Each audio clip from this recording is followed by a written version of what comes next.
In this episode, we're going to take a look at how real estate apps like Realtor.com, Zillow, and Redfin are making money off your data.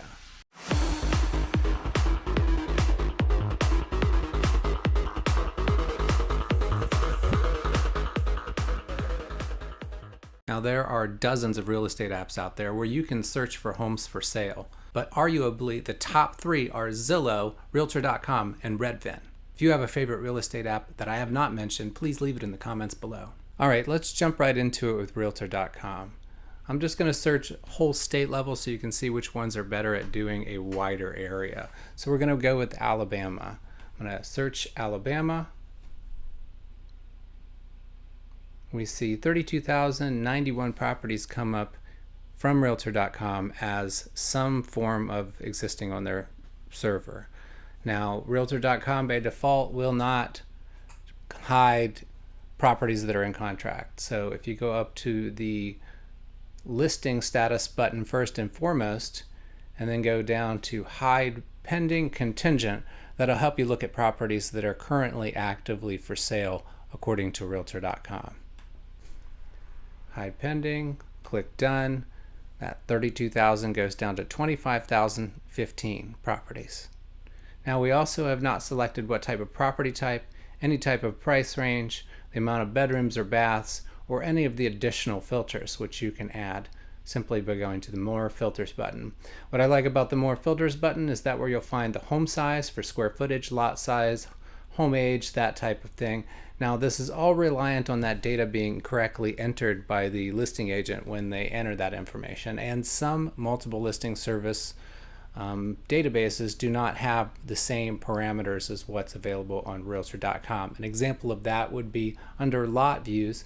You see waterfront property is an option, and that is not an option on all MLSs. So when I select that as an option here, it breaks it down to 4,174 homes, and of those homes you'll find some that are not at all close to water. Now let's say that we wanted to take a look at one of those properties a little closer. Let's say this property in Rock Creek, Alabama. Interesting property. Let's just pretend we're interested in finding out more information about this property. You see the basic information right here, the 3 bedrooms, 2 baths, 2,231 square feet and 0.6 acres. If you scroll down, there's a little button that says property details. That's generally where the agent has entered some type of a listing description. Quite often you will find it to be very limited, as some people just don't put lengthy descriptions. They think putting a sign in the yard is the most effective way to market real estate.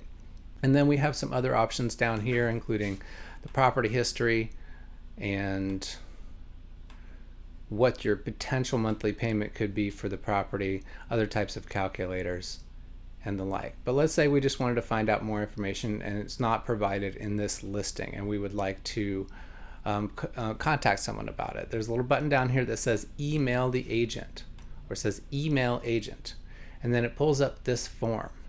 But unfortunately at the bottom of this form is a disclosure. I say unfortunately because it's very tiny, and that disclosure lets you know that when you click this contact button and you enter your contact information, you are giving it to Realtor.com and its parent company, I think Move.com, to do with what they wish in terms of giving it to multiple agents, submitting it for lenders to use as leads. You can open yourself up to a lot of marketing with each of these apps. Okay, now let's do the same thing in Zillow.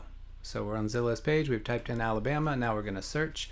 It brings up some properties to the right, and right above me, and then it shows dots all over the map of what appears to be homes for sale. It only shows 24,764, however. So let's get into where it says for sale. We'll click on that, and then there's a little button here that expands the for sale option. We've noticed down here at the bottom that they uncheck by default the pending and under contract properties. So when you do a default search on Zillow, it has the advantage of not showing you the stuff that's in contract. So if you wanted to see the stuff that's in contract as well, click that button, and now we see that it has 35,239 listings. But we don't really want to see the pending. You just can see the difference in numbers between the two apps. And that has to do with reporting, whether they're members of all of the multiple listing services all over the country, that type of information. So under the different searches, you of course have price, you have bedrooms and baths, you have the type of home, and their default is pretty much all homes, and then you have all of the different specific options, and there'll be a few of these that are different than what would have been available on realtor.com. Down here there used to be a button that said Zillow owned, but since they've gotten out of the game of selling real estate, they don't let that be known anymore. So let's get into a property. Let's just pick the first one on here. It's $100,000. It's in no idea. Wetumpka? That's what I'm going to go with. Wetumpka, Alabama. We'll just say we love this house and we want to contact agent. Well, here we go. We got another form. This looks almost identical to realtor.com. And then you have this text right here, which I am going to read to you. By pressing Contact Agent, you agree that Zillow Group and its affiliates and real estate professionals may call or text you about your inquiry, which may involve use of automated means and pre-recorded artificial voices. You don't need to consent as a condition of buying any property, goods, or services.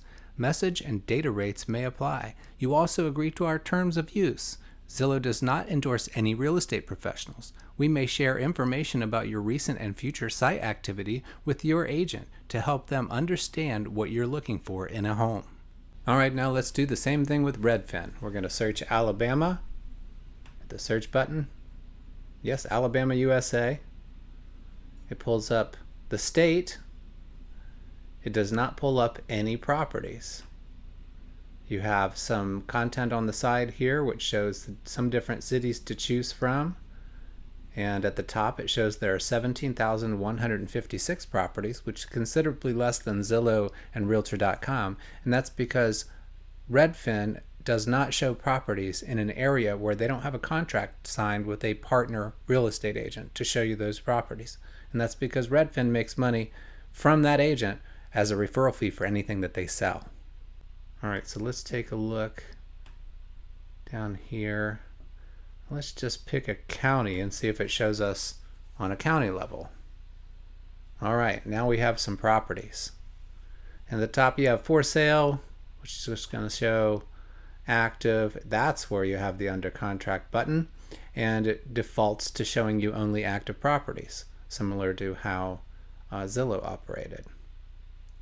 So realtor.com is the one that shows you in properties that are already on contract. Then you have a little sliding scale for price. You have home type, and they're all checked by default. And then all filters, you have some other information you can put in. You can change it to for rent or sold. And then you can see there's various other info that you could put in looking for, if you're looking for sale by owners, that type of stuff. So let's go back out here. Let's just pick one of the listings. This is one that is listed by Redfin, so it's actually pushed to the front. And now we're going to try to hit the contact form and see what happens. Is there just a regular contact form? Let's look. No, there is a schedule tour, start an offer, or ask a question, or you can type a comment. I don't know what the comment, I think the comment here goes to other people using the app. If you are doing a search with Redfin and Redfin is available in your area, you can add your spouse to the app, and then you can leave comments underneath the listings for your spouse or whoever you're searching with to see when they log into the app. Let's just do schedule a tour. This is a little bit more complicated than the other apps that just popped up a contact form and didn't really give you, you could choose the tour option, but this seemed to be the only way to get through on this one. Let's choose 7 p.m. Let's choose Thursday. Actually, let's choose 12:30. Oh, nope. This is because I've done this demo a couple times now, and I indicated to Redfin that I already had an agent I was working with. Now the platform recognizes that that was the result. So now I'm going to do a incognito window to open up Redfin again so it doesn't know who I am, and I'm going to see what information it asks for when I do that. All right, we're on Redfin again. This time I'm going to choose a specific city, and I'll be Alabama, and I'm going to Orange Beach. So let's do, actually I'm going to Huntsville first, but Orange Beach is where I'm going on vacation. So, Alabama. And let's search there. And then I'm going to pick the first listing that shows up. I'm going to click the contact button on that listing, or I'm going to click the listing first. And then let's ask a question instead of scheduling a tour. Okay, so here she is, Joy Hake, Orange Beach Redfin partner agent. HomeSmart Sunshine Realty, you can see she does not work for Redfin. And let's say, is this condo still for sale? Now I'm not going to fill this out entirely because I don't want this to submit to her, but I could put in my contact information here, and then you are creating a Redfin account.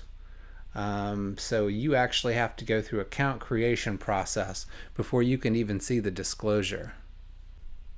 All right, we found the Redfin disclaimers. Right below the contact form where you would enter that information that I'm not going to enter, this is all pre-populated stuff, it says, by continuing, you agree to our terms of use and privacy policy. So let's click the terms of use.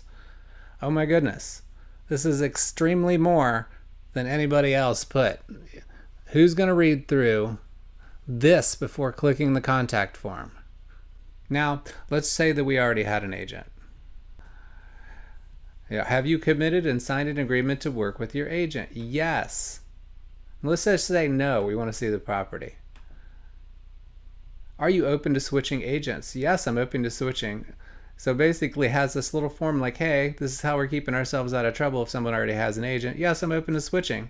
But no, I want to keep working with my own agent. So you can technically kind of have an agent and they'll start working with you.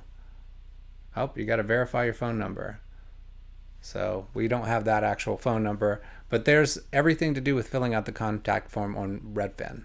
So let's just talk about it for a second. What happens when you click the contact button on, say, realtor.com? So you've seen a property, you click the contact button, you have no idea what's going to happen. You immediately get text messages and emails because realtors like myself, I subscribe to realtor.com leads, have automated software, CRMs, customer relationship management software, that sends out what seems to be human emails and texts to people with the property address and everything on them to initiate, because we don't want to stop what we're doing when we're with our families and things, but we do want to reach all the people who are interested in seeing a property, especially if they don't have an agent. So they send your information, realtor.com, when you click that contact button, sometimes to 4 or 5 agents at the same time, depending on how many have bought into the zip code where you are inquiring.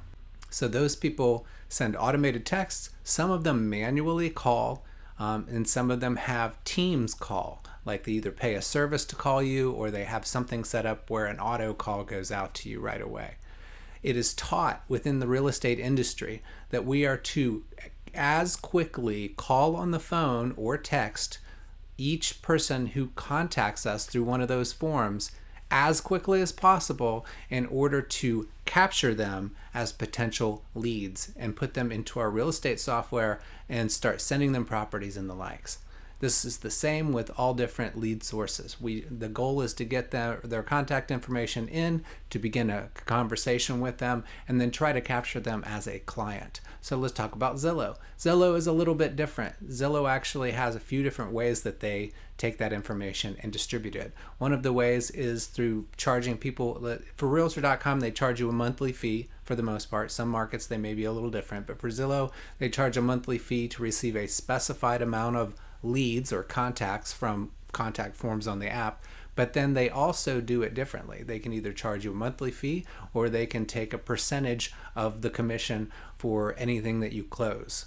Now for Redfin, they operate solely by taking a cut of the agent's commission. So when someone hits the contact button on Redfin and that agent responds to them, anything that they do for them that results in a commission being paid, 33% to 35% of that commission would go to Redfin. So that is what happens when you hit those contact buttons. Now, can you find listing agent contact information on those apps? Let's take a look.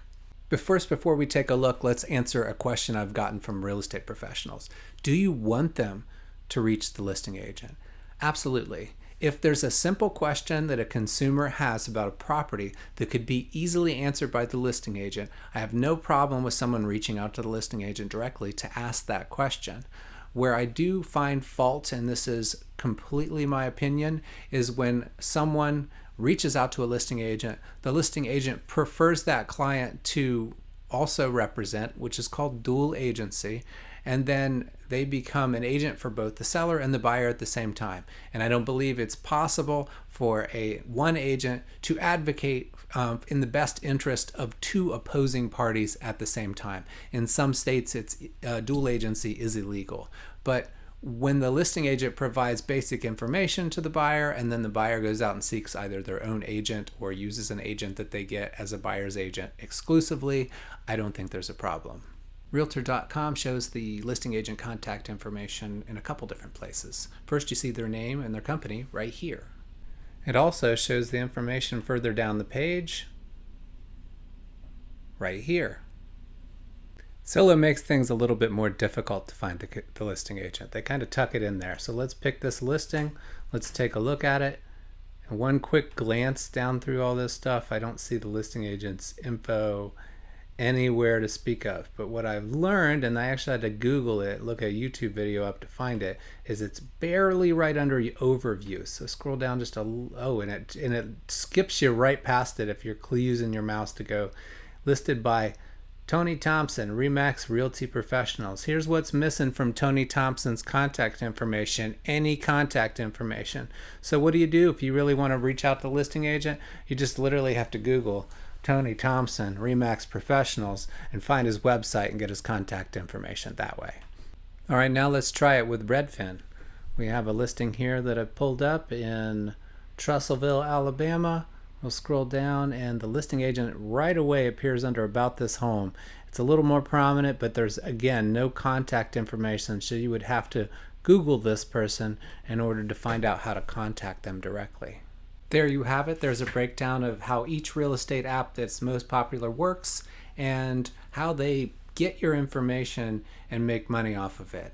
If you are interested in me covering these apps in more detail, please leave comments below and ask me the questions you have about the apps, how to do something specific, and I will make a video for you about that.